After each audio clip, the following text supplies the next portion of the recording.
Peringatan darurat. Darurat.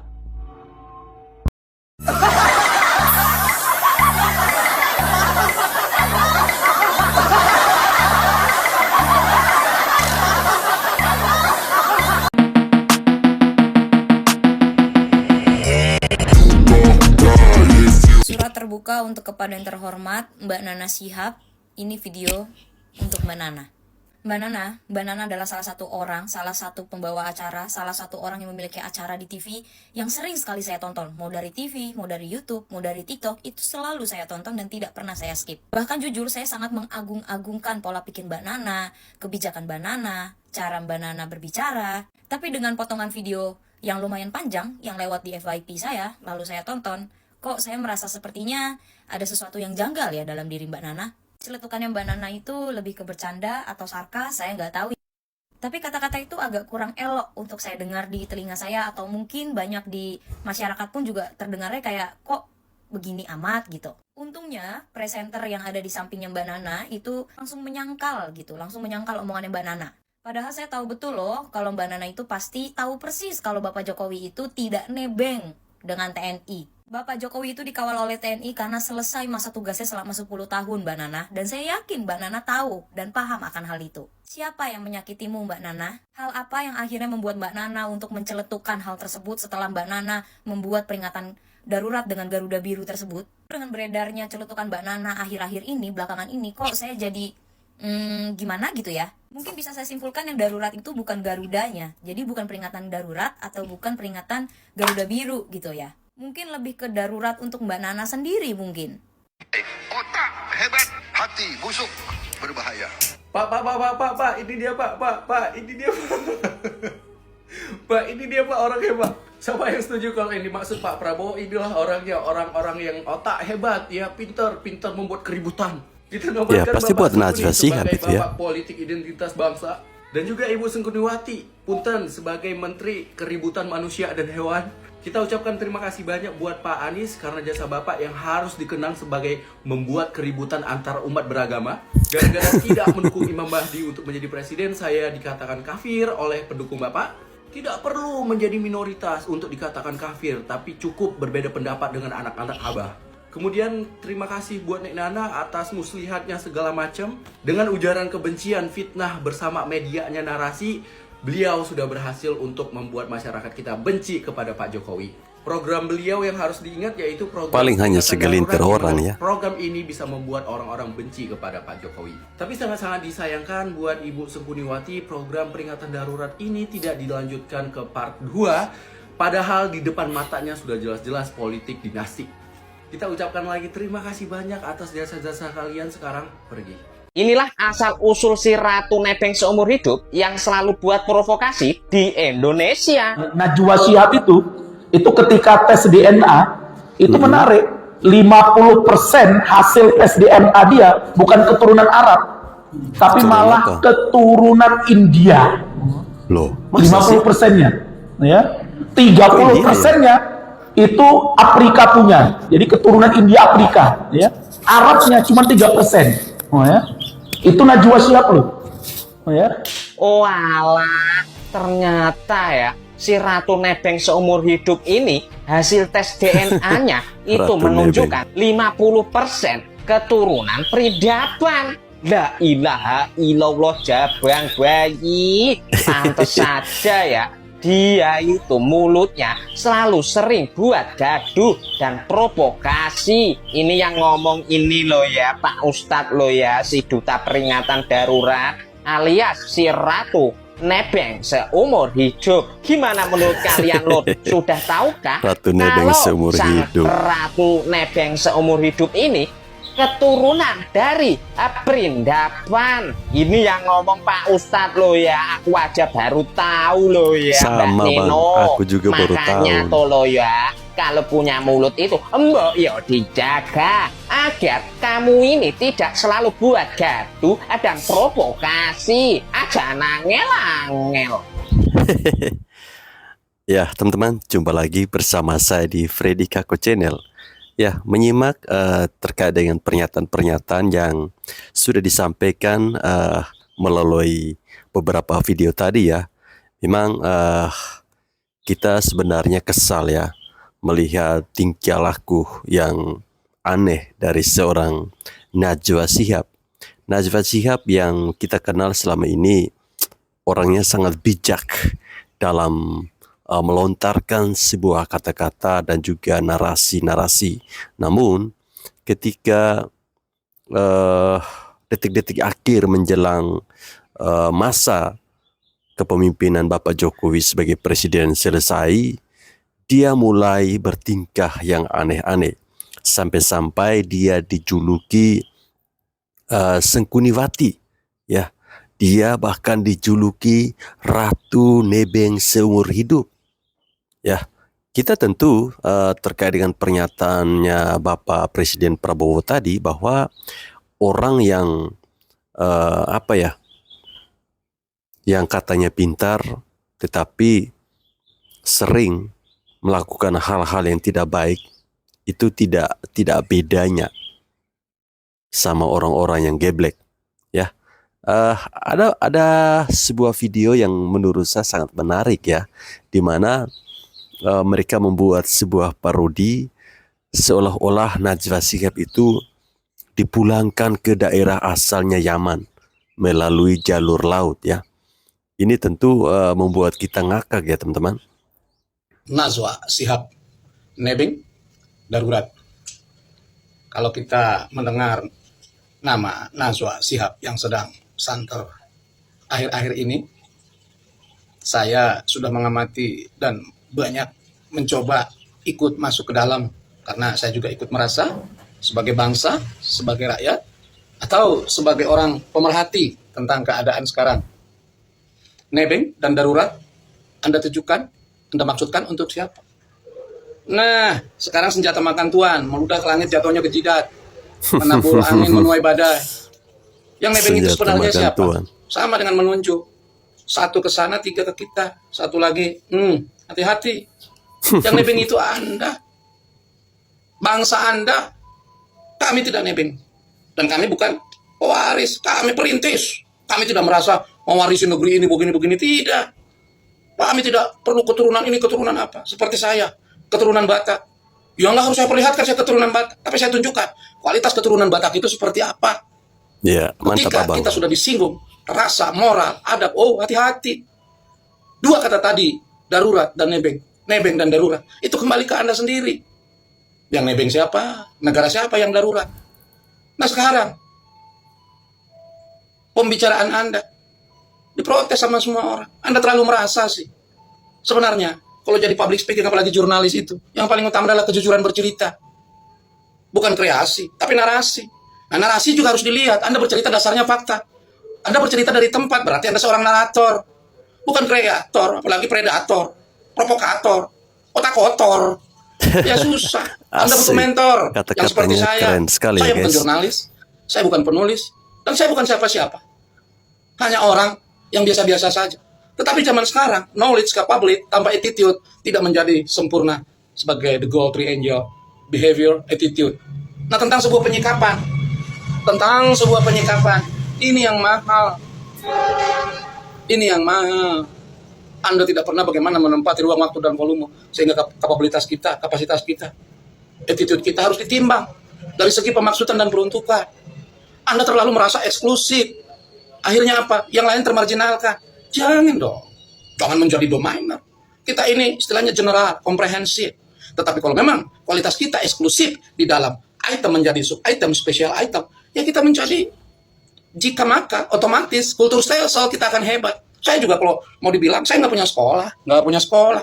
Tetapi saya tahu sekarang menimbang bagaimana kita mengucapkan sesuatu, apa maksud dan untuknya, peruntukannya, tujuannya, apa. Nah sekarang Anda, dari dulu saya perhatikan, awalnya sih saya senang dengan Anda senang. Bisa menceritakan sesuatu, bisa mempublish sesuatu, orang nggak tahu jadi tahu. Diceritakan berdasarkan bahan yang layak dan dapat dipercaya. Nah akhir-akhir ini Anda berkreasi. Jadi banyak cerita basi, bau terasi. Aduh, saya pusing di Bekasi. Sebenarnya Anda tuh hebat, nggak memelihara. Dari sisi keturunan juga Ini Anda kan berbicara saya tahu. atau berpuisi Orang tua Anda ya? siapa? Hah? Kesian orang tua Anda. Nah kalau orang tua saya sampai meninggal dua-duanya, yang nggak pernah sekolah, nggak bisa baca. Tetapi sekarang kan so available, in website, in situs, ada semua. Nggak usah sekarang, zaman sekarang mah nggak usah ada yang sok-sok merasa bisa aku analisa, enggak. Kemampuan penetrasi itu sekarang masuk lebih dalam itu, semua orang bisa. Tergantung bagaimana kita terhabit, behavior daily activity kita, apa. Saya juga kalau jadi presenter bisa, tapi kan kalau saya merasa masih banyak yang lebih pantas dan Tuhan juga belum memantaskan saya, untuk apa? Lebih baik saya seperti ini. Tetapi kali ini Anda menyinggung perasaan bangsa saya dan orang yang saya kagumi, orang yang saya sedang suka sebuah kinerja yang dilaksanakan sampai purna. Anda melecehkan, sorry, gak usah beliau. Saya aja nggak ada sekolahnya. Ayo kita tentang behavior, quality. Mari. Tentang bicara tentang keturunan. Kau aja macam-macam sama orang Batak. Orang Batak tuh taktis. Orang Batak tuh bukan cuman pembicara yang baik, pendengar yang baik. Bukan cuman pembaca yang baik, penulis yang baik. Karena kami diajarkan oleh nenek moyang kami, apalagi saya, si Raja Uluan, keturunan raja. Itu si Raja Sisingamangaraja itu siapa? Boleh ditanya. Kami adalah satu keturunan dengan Raja Sisingamangaraja. Beliau nomor 4. Saya nomor 6. Itu kualitas raja kita. Bukan kualitas pengemis, bukan kualitas nebeng, bukan kualitas yang membuat segala sesuatu menjadi darurat. Bukan. Ketika kita hadir sebagai item dan super item, ya, to be savior, to be happy, to be perfect, and to be the else. Tapi kau pancing. Itu kemarin Opung, itu kebetulan saudara saya itu, saya Manulang, beliau Panjaitan. Anda mau lawan dia, aduh jauh dari pengalaman, latar belakang, pendidikan, umur. Apalagi kami, orang Batak, ya, bukan mau membangga-banggakan diri, bukan. Kau jual, kami beli. Walaupun kami bukan orang kaya, bukan hanya orang kaya yang mampu membeli. Tetapi ketika kita punya alatnya untuk bisa bertransaksi dan berinteraksi, ya barter pun jadi. Kalau kau benar, kata Opungku, LBP Pak Luhut Panjaitan mengatakan, kau mencari kekayaan dari apa yang terjadi, kamu manfaatkan keadaan. Kalau begitu kau bukan seorang narator, predator kau. Hati-hati kalau bicara. Nah, justru karena itu, ini pelajaran bagi yang lain. Masih ada nama-nama yang lain, masih ada Rahma Sarita, nanti akan saya bahas. Masih ada yang lain, saya nggak siapa-siapa. Namun perlu Anda tahu, nama saya Tamrin Manulang. Dan ini adalah akun pendekar sugesti. Pendekar sugesti mengingatkan yang terlupa, memungut yang tercecer, mengerjakan yang sederhana. Kalau kita menempati ruang, waktu, dan volume di dalam satu perhelatan komunitas, jangan pernah merasa. Tapi ketika kita hadir, terasa. Terasa karena apa? Wow, bukan karena hebat, seperti berlian. Dia cemerlang. Ketika dimakan gak ada manfaatnya. Tetapi lihat, jadilah seperti garam. Tidak berharga ketika disanding dengan berlian. Tetapi ketika dimasukkan ke dalam makanan dengan ukuran yang pas, dia akan terasa. Tetapi ketika dia tidak ada disertakan, orang juga akan merasa bahwa tidak ada rasa. Karena memang yang menentukan rasa bukan kehebatan, tapi fungsi, utility, bukan benefit. Bagaimana garam itu sedikit, tapi bisa mempengaruhi keseluruhan, menjadi domain habit secara general komprehensif. Oke, salam kebijakan. Horas, salam satu jiwa. Indonesia, salam Jokowi. Keren ya, cara Bapak ini bernarasi. Ya, nampaknya Bapak ini bukan orang biasa ya. Dia terlihat lebih cerdas dari seorang Najwa Shihab. Yang menjadi fokus perhatian saya adalah kata nebeng dan darurat ya. Memang darurat dan nebeng ini sebuah kata yang pernah dilontarkan oleh seorang Najwa Shihab. Ya, teman-teman tentu sudah tahu semua dan tidak perlu saya jelaskan. Terkait dengan kata nebeng. Ya, ini secara tidak langsung Najwa Shihab menunjuk kepada dirinya sendiri. Ya, siapa yang nebeng? Ya, ini menjadi pertanyaan. Seharusnya ya, siapa sebenarnya yang nebeng di sini? Bukankah Najwa Shihab ini orang keturunan Yaman? Ataukah seperti yang disampaikan tadi, bahwa 50% hasil tes DNA Najwa Shihab ini adalah keturunan India dan juga Afrika? Berbicara tentang darurat, ya, Indonesia darurat yang pernah disampaikan oleh seorang Najwa Shihab. Indonesia baik-baik saja kok. Yang darurat itu adalah Yaman, negerinya Najwa Shihab. Makanya dia dijuluki sebagai Ratu Nebeng seumur hidup di tanah air kita Indonesia. Najwa Shihab bukanlah seorang narator, tetapi Najwa Shihab adalah seorang predator dahsyat. Dari antara kalian, udah ada yang cek story-nya Najwa Shihab? Apaan tuh bang? Jangan kalian harapkan beberapa hari ini melihat story-nya si Najwa Shihab. Lagi berobat dia ke psikiater. Kena penyakit Kena apa tuh mental, bang? dapat hujatan dari netizen. Oh gitu tuh. Apa Najwa Shihab ini nggak tahu ya? Bagaimana habitnya netizen di Indonesia? Ngiri. Sekali Ngeri lah. disenggol orang yang disayangi atau diidolakannya di media sosial, habis Habis kalian lu dibuat. dibikin. Biar tahu kau Najwa, bukannya bilang apa? Yang benci sama kau itu bukan 1-2 orang. Kau baca dulu komentarku di YouTubeku ini. Ada pula yang bikin gerakan, ayo sama-sama kita unfollow Najwa Shihab. Iya itu lebih bagus. Kukira nggak ada Kasih yang respon. pelajaran dia. Rupanya banyak yang nge-like 500 orang. Ada yang jauh, udah ku unfollow dari kemarin. Ada yang bilang lagi, kemarin aku suka sama dia, sekarang udah enggak. Ada yang bilang lagi, wanita menjijikkan. Najwa, aku bilang sama kau, Bapak Jokowi itu orang Jawa, aku orang Batak. Kami sama-sama asli penduduk bangsa Indonesia. Sekarang aku tanya dulu sama kau, yang nebeng itu sekarang kau atau Presiden Jokowi? Enak kali kau. Kau yang nebeng. Aduh pun kok jadi rasis begitu? Dia duluan rasis dari kemarin-kemarin. Bayangkan coba, ya kan? Makin lama makin kesini, makin lama makin kurang ajar. Makin lama setiap statementnya itu statement yang melukai hati masyarakat. Sekarang begini, kau kemarin pilpres, udah tahu kau arahnya kemana. Kau arahmu itu ke Anies Baswedan. Aku tahu, ya. Kau nggak akan Jelas, mungkin ke itu sangat 01, jelas. nggak akan mungkin ke 03, ke 02. Arahmu ke 03, makanya mindsetmu seperti itu. Kau sama 01, kayak si Bang. Mahfud MD, salah pergaulan. Salah pergaulan.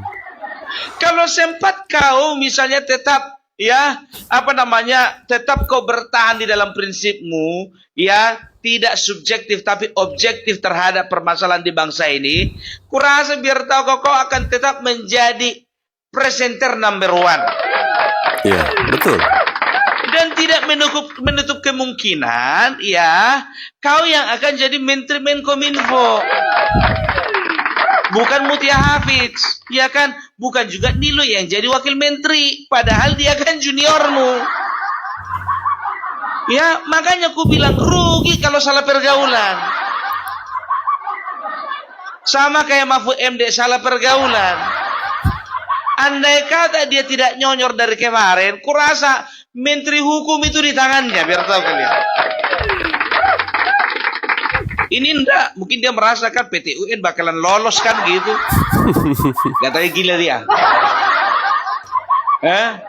PT UN ditolak.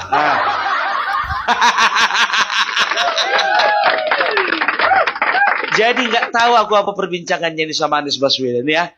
Bukannya bilang apa ya. Entah dijanjikan jadi menteri agama, nggak tahu juga kita.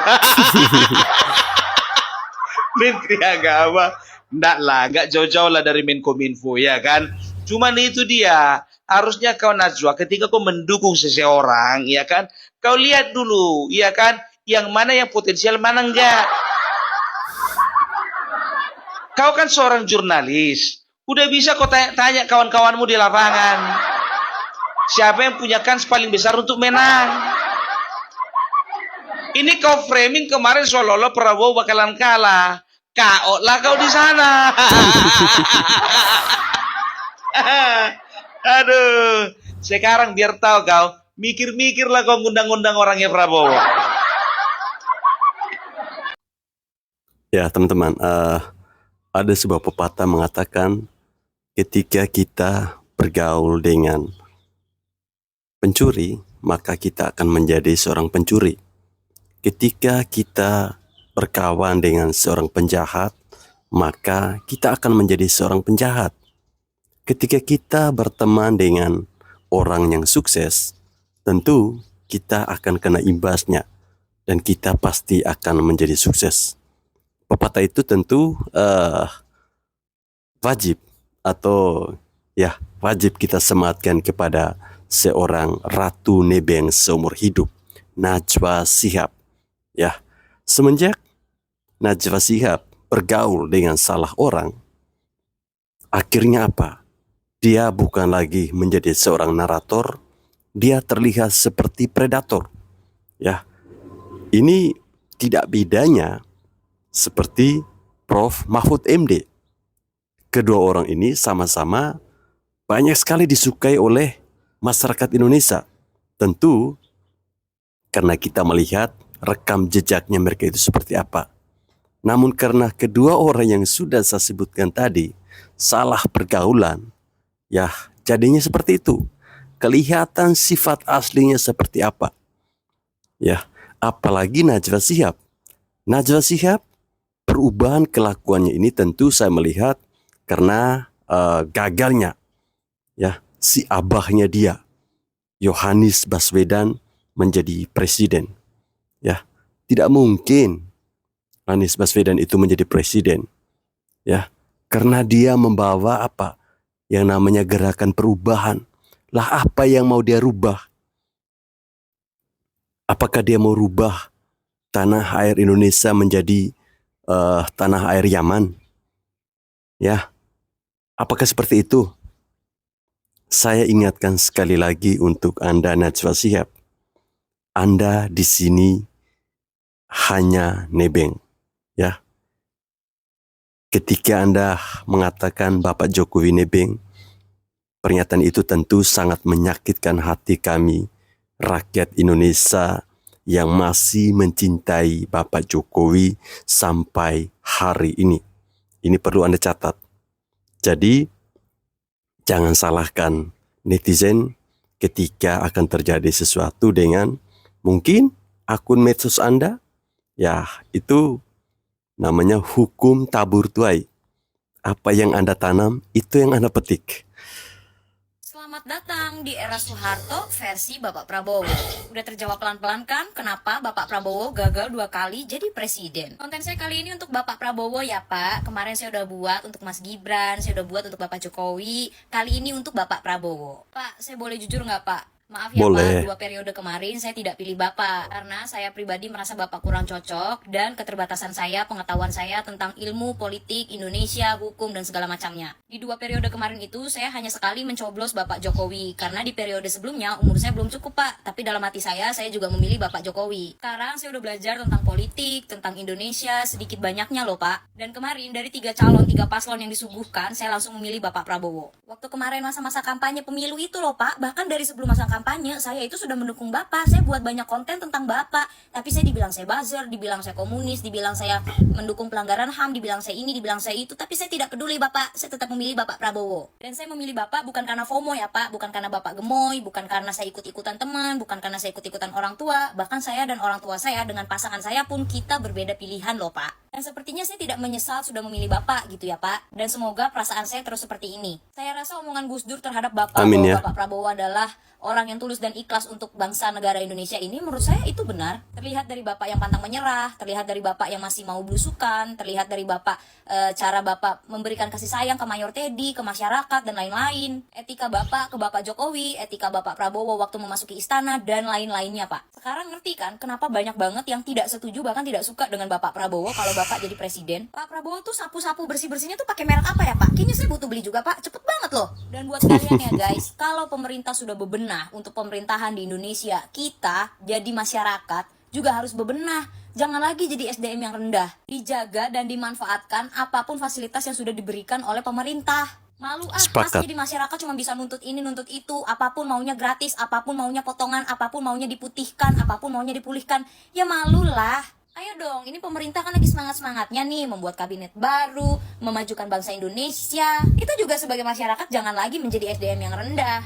Belum ada nih ya seminggu Bapak Prabowo menjabat sebagai presiden, ada aja kelakuannya. Berita-berita sekarang tuh kalau nongol di FYP saya ya Pak, isinya tuh Bapak lagi nangkep-nangkepin banyak banget tuh segala macam penjuru kasus penjara segala macam permasalahan gitu ya. Itu udah diusut tuntas sama Bapak gitu. Makan siang gratis juga sudah mulai disalurkan secara bertahap. Bener-bener satset banget sih. Perubahan iya, berkelanjutan iya, satset iya. Ini yel-yel ketiga paslon kemarin tuh semuanya diborong abis sama Bapak. Semoga Pak Prabowo benar-benar kalau bisa positif membawa ya, perubahan kenapa besar tidak? ya Pak untuk bangsa dan negara ini. Saya yakin tidak ada pemimpin yang sempurna, tidak ada negara juga yang sempurna. Tapi saya yakin bahwa Bapak Prabowo itu juga bisa menjadi pemimpin, menjadi presiden yang mengukir sejarah baru untuk bangsa dan negara Indonesia. Sehat-sehat terus untuk Bapak Prabowo dan jajaran-jajaran Bapak. Semangat terus ngadepin netizen ya Pak.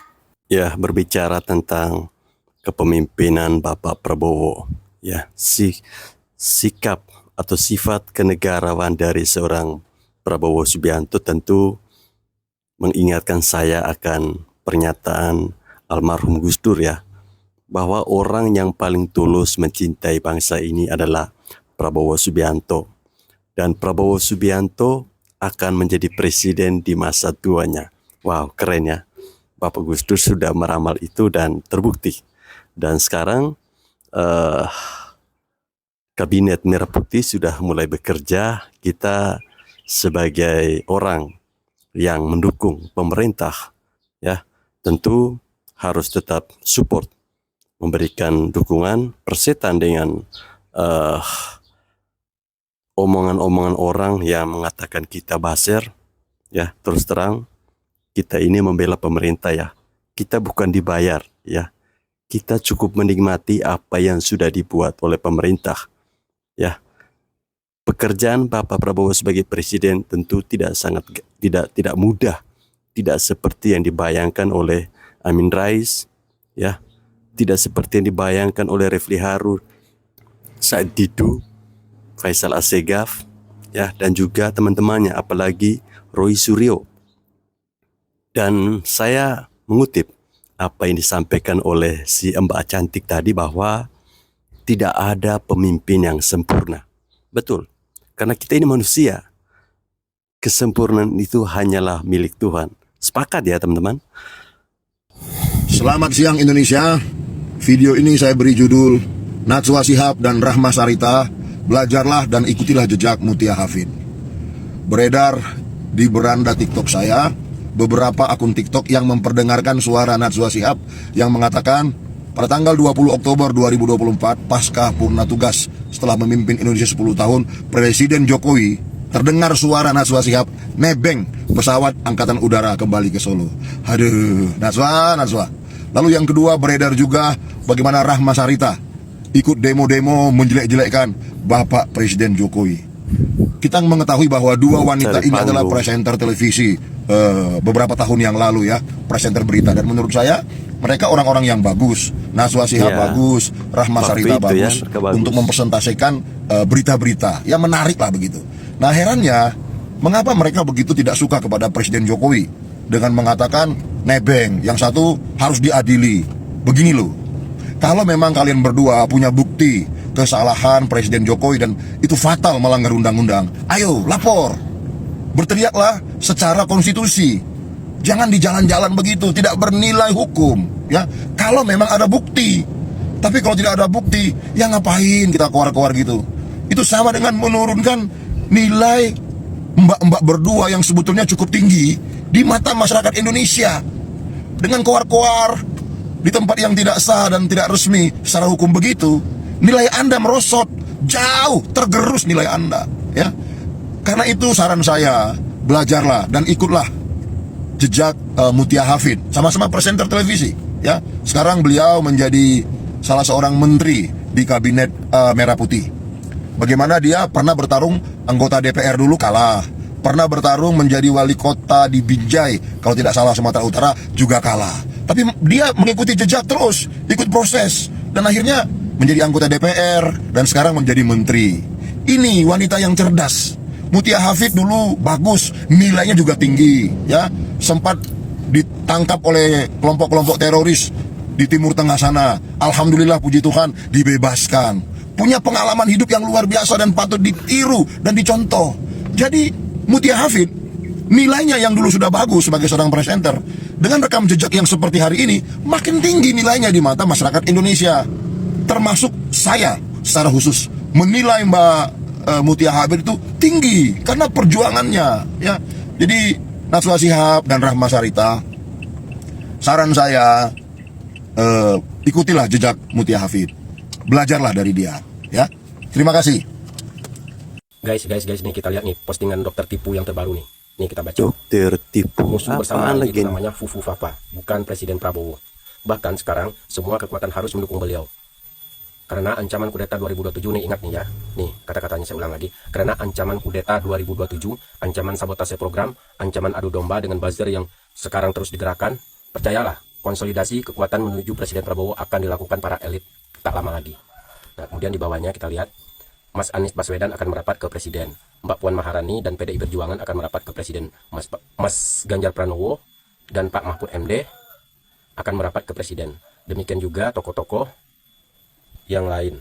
Kita tunggu 3 bulan atau 100 hari hingga 6 bulan akan banyak kejutan yang dilakukan bapaknya Bobby Kartanegara dan harus didukung. Nih postingan dokter tipu yang terbaru ya. Woi, dokter tipu tolol. Nih ya gua kasih tahu. Mampus lo. Lu waktu pilpres lu kemana aja? Kenapa lu nggak ngedukung Pak Prabowo waktu itu? Kenapa lu ngedukung Anies? Nah sekarang setelah Pak Prabowo dan Mas Gibran menang, kenapa lu seakan-akan jadi pahlawan kesiangan, tolol? Kami nih rakyat yang 58% itu santai-santai aja. Lalu kenapa lu yang notabene pendukung Anies Baswedan seakan-akan lu sekarang udah mendukung Prabowo karena kebencian lu terhadap wakilnya? Kan tolol itu namanya. Nah sekarang lihat sendiri nih, lu udah seakan-akan lu tuh udah mendahului Tuhan, mendahului rencana Tuhan. 2025 juga belum, nah lu udah memprediksi 2027, kan tolol itu namanya. Nih gua kasih tahu ya, Pak Prabowo memilih Mas Gibran itu tentunya dengan pertimbangan yang sangat matang, bukan asal-asalan. Karena sebelum beliau menentukan pilihannya terhadap Mas Gibran, beliau itu sudah pernah ke Solo, beliau sudah melihat kinerjanya waktu di Solo, tahu nggak lo? Jadi beliau berdua ini udah satu paket, nggak bisa lu menyenangi satu presiden terus membenci wakilnya, nggak bisa, karena mereka ini udah satu paket. Dan kami ya sebagai pendukung Pak Prabowo dan Mas Gibran, nggak penting banget, tahu nggak? Lu ngedukung Pak Prabowo nggak penting, lu tetap aja berada di barisan Anies Baswedan, di barisan perubahan. Ngapain lu ikut-ikutan mendukung Pak Prabowo? Nggak penting, tahu nggak? Ngapain kayak pahlawan kesiangan mau ikut-ikutan mendukung Pak Prabowo tapi nggak mengakui wakilnya? Woi, mereka itu satu paket. Siapa tahu kalau bukan Mas Gibran wakilnya, siapa tahu Pak Prabowo nggak menang gitu. Kita pendukung Pak Prabowo capek menghadapi lu kemarin, menghadapi rombongan lu, tahu nggak, mengkonter ucapan-ucapan lu, ucapan pendukung Anies itu. Nah sekarang udah menang, lu seakan-akan membela Pak Prabowo dan melupakan wakilnya, kan goblok itu namanya. Awas aja lu ya, kalau benar-benar ucapan lu ini nggak terbukti, kami rakyat 58% akan melempari muka lu dengan tai. Lihat aja nanti. Ini kalau benar-benar polisi nggak bergerak, kami sebagai rakyat ini akan bergerak. Lihat aja. Ini udah keterlaluan. Ngapain kamu posting-posting kayak gini? Mau jadi pahlawan kesiangan, dokter tai lu. Ini pihak kepolisian kenapa sih diam aja, nggak mau nanggapin gitu, kenapa? Ini udah keterlaluan ini.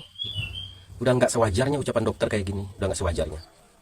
Mana ada dokter-dokter yang lain ngurusin masalah negara, mereka fokus kepada kerjaannya sebagai dokter. Ini dokter apaan kayak gini, ya ampun. Udah kelewatan, tahu nggak? Mohon banget pada pihak kepolisian, tolong ditindak orang-orang seperti ini. Karena kalau pihak kepolisian tidak bergerak juga, kami ini sebagai pendukung militan Pak Prabowo sebanyak yang 58% itu akan bertindak dan akan melempari muka dokter ini kalau ucapannya tidak terbukti. Lihat aja. Ya, Dokter Tifa membuat sebuah postingan, musuh bersama rakyat itu namanya Fufu Fafa. Dia seakan-akan tidak mau menerima paketan Prabowo Gibran. Ini kalau abang yang tadi bilang, kenapa kamu baru muncul sekarang? Dulu kau mendukung Anies Baswedan. Kalau saya berbeda pandangan ya abang. Saya melihat bagaimana sekarang Dokter Tifa itu, panggil aja si Tifa ya, jangan dokter. Karena otaknya nggak seperti dokter. Si Tifa ini guys, dia udah mulai ketakutan. Karena tahu kan ini Presiden Prabowo ya, tentu beliau akan tegas menegakkan hukum. Kemarin sudah terbukti ada BEM dari Unair yang membentangkan spanduk itu langsung dibekukan. Mungkin berkaca dari pengalaman itu, si Tifa mulai coba mengalihkan dukungan ke Prabowo. Memalukan sekali ya. Kemudian teman-teman, berbicara tentang manusia nebeng seumur hidup, Najwa Shihab dan juga Rahma Sarita. Kedua orang ini tentu mereka ini adalah orang yang terkenal ya. Orang yang pada zaman itu sangat dicintai oleh banyak netizen Indonesia ya. Namun belakangan ini berubah, entah apa tidak tahu.